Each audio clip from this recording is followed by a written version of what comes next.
Dewan Pers, jaga marwah pers di Pilkada Serentak 2024. Wakil Ketua Dewan Pers M. Agung Darmajaya mengingatkan jurnalis Makassar, Sulawesi Selatan menjaga marwah di pelaksanaan Pilkada Serentak 2024. Hal itu disampaikan saat workshop peliputan pemilu Pilkada 2024 di Swiss Bell Hotel Makassar, Jalan Ujung Pandang, Kota Makassar, Kamis, 27 Juni 2024.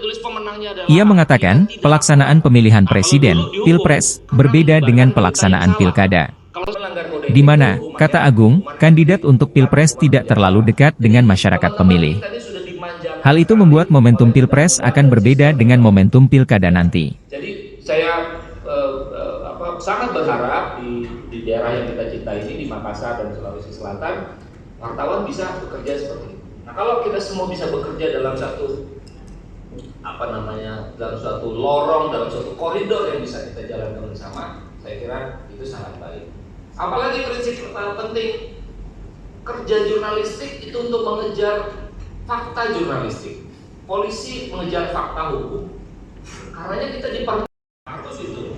Kalau kita boleh pakai sumber anonim, bayangin tuh, kita diizinkan untuk pakai sumber anonim, artinya kita menyembunyikan narasumber. Kenapa undang-undang dan sistem demokrasi itu membolehkan wartawan menggunakan sumber anonim? Karena diberi kesempatan agar orang-orang yang takut bicara itu boleh ngomong, ya kan? Jadi misalnya kandidat A sama kandidat B, maka kandidat A mengatakan B itu korupsi.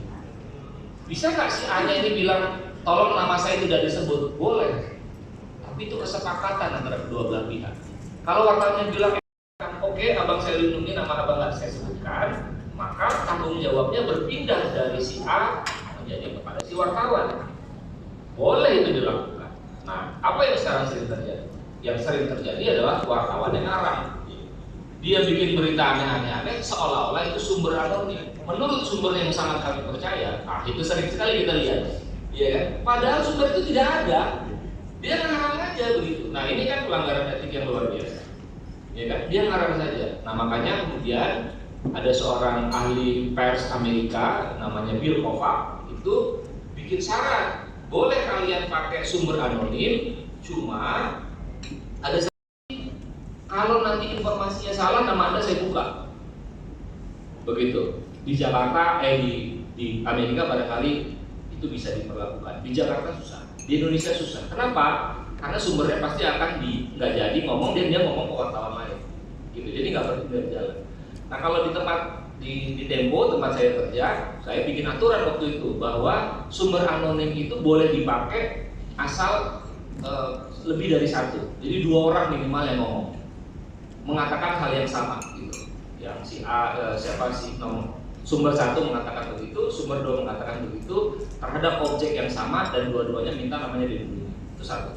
Kedua, ini syarat yang agak gampang.